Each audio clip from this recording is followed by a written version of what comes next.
आपको लगातार मिलते रहें।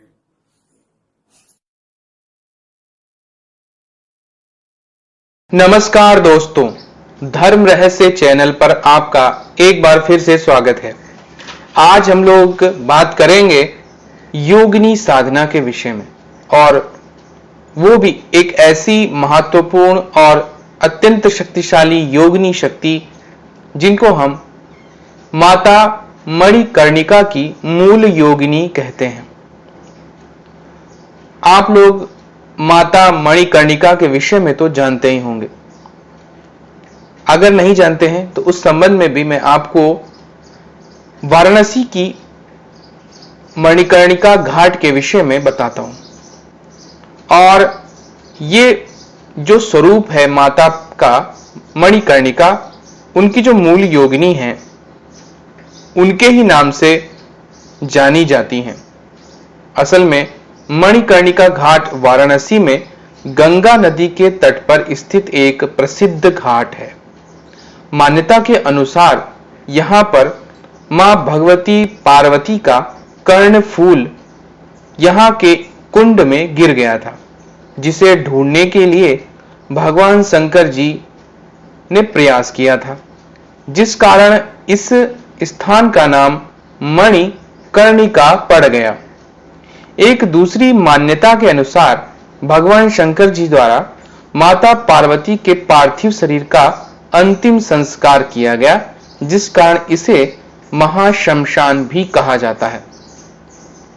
यहां पर दाह संस्कार होते हैं और यहां पर आद्य शक्ति पीठ विशालाक्षी जी का मंदिर विद्यमान है।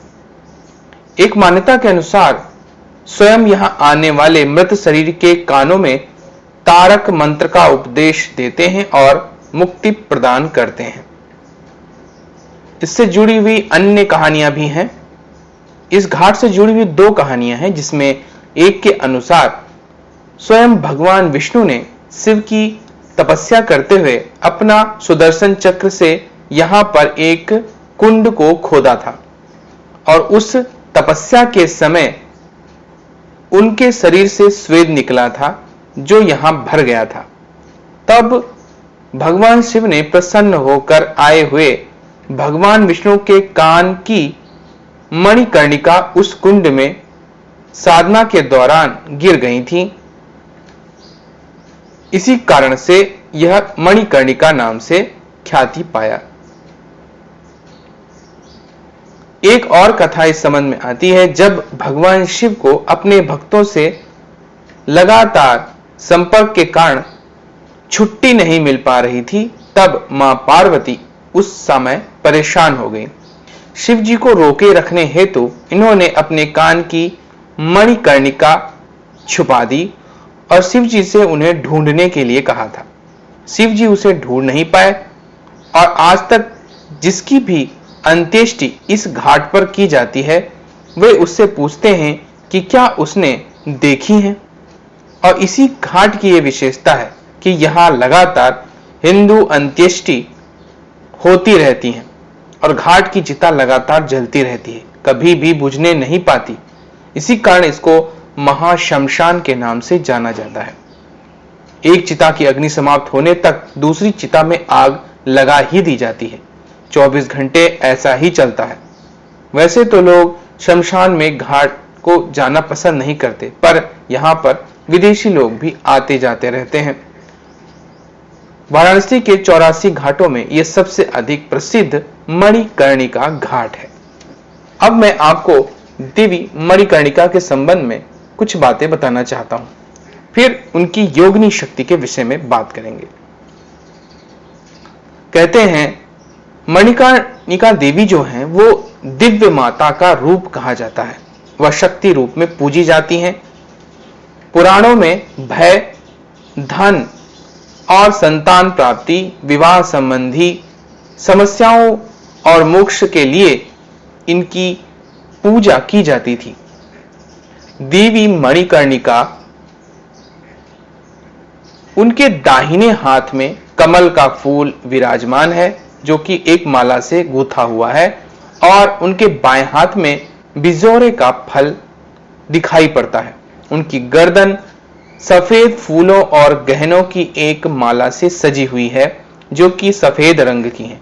रंग चमकता हुआ पूर्णिमा के जैसा दिखाई पड़ता है। उनकी 3 आंखें हैं जो सूर्य के समान तेजस्वी हैं। वो पश्चिम की ओर मुख करके विद्यमान है। मणिकर्णिका देवी को सिद्ध करने के लिए उनकी साधना और उपासना की जाती है।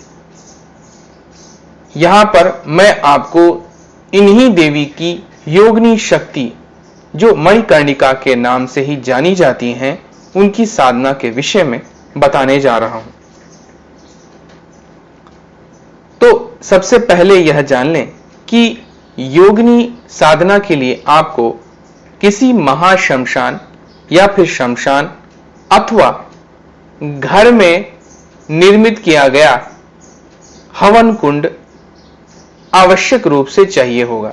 इसमें आपको लगातार अग्नि जलाकर रखनी है, अगर आप यह साधना घर में करना चाहते हैं तो। अन्यथा सबसे उत्तम होगा कि आप इस साधना को मणिकर्णिका घाट पे करें। अगर वहां नहीं कर सकते हैं तो किसी भी महाशमशान में करें, और वहां भी करना अगर आपके लिए संभव नहीं है तो घर में ऐसा हवन कुंड तैयार करें जिसकी अग्नि बुझने ना पाए। अब उसके सामने लाल वस्त्र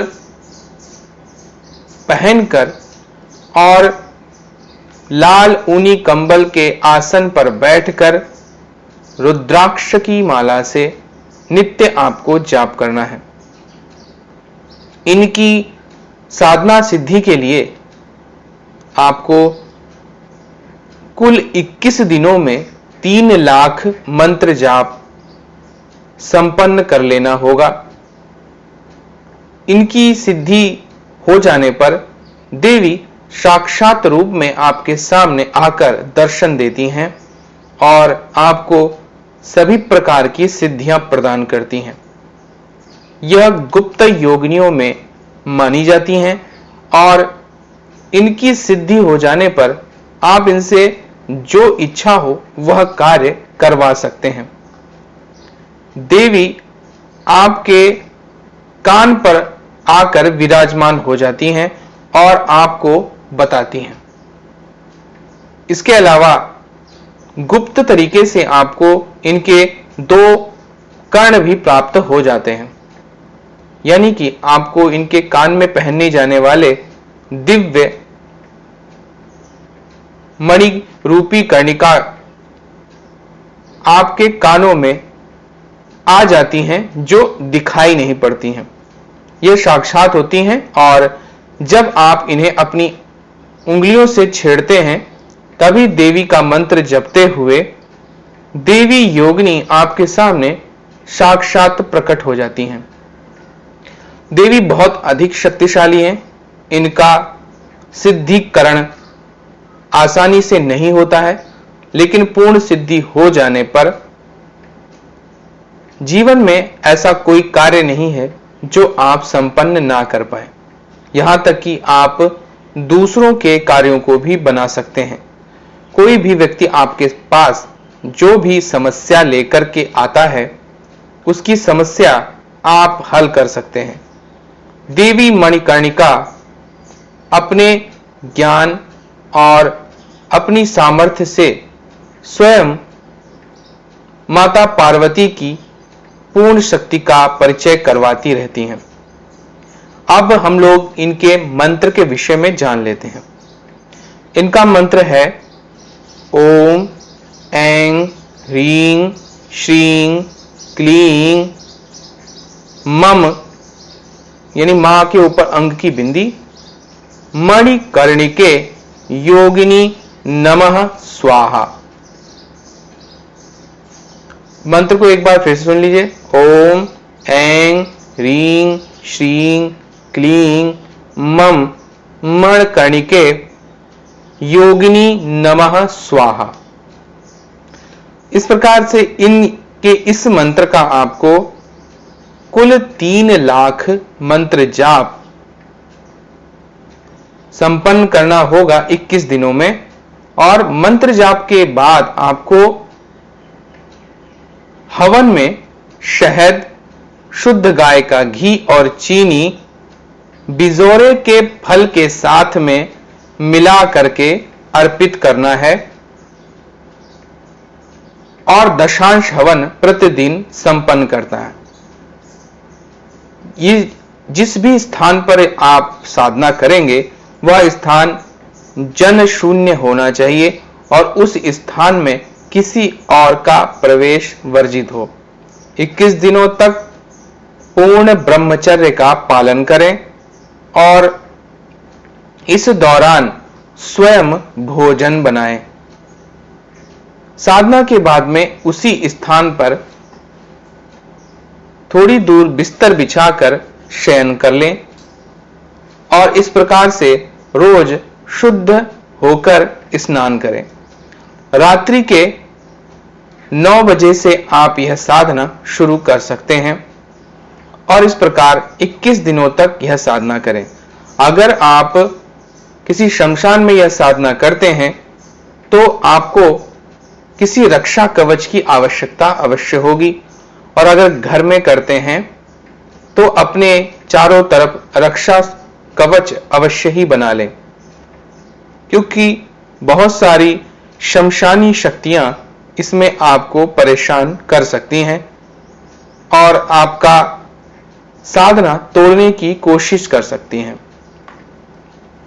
इस साधना के दौरान शांतचित्त रहते हुए मुंह से कम शब्दों का उच्चारण करना है और किसी को श्राप या आशीर्वाद देने जैसे कार्यों से बचना है।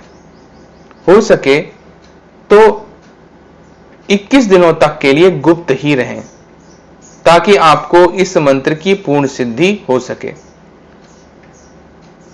अगर आप इस साधना को मणिकर्णिका घाट पर करते हैं तो अवश्य ही इसकी सिद्धि प्राप्त होती है, किंतु उस स्थान पर करने के लिए आपको जन शून्यता की आवश्यकता है और इस साधना में सफलता के लिए सबसे पहले भगवान गणेश के मंत्र पढ़ते हुए उसके बाद भगवान शिव के मंत्रों का जाप कीजिए और फिर मां पार्वती के मंत्रों का जाप कर उसके बाद ही इस मंत्र की साधना और अनुष्ठान को शुरू कीजिए।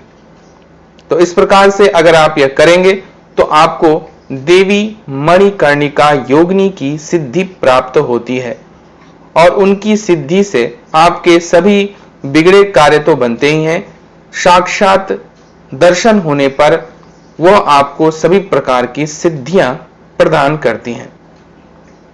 तो यह था आज का यह वीडियो। अगर आपको पसंद आया है तो लाइक करें, शेयर करें, सब्सक्राइब करें चैनल को। आपका दिन मंगलमय हो।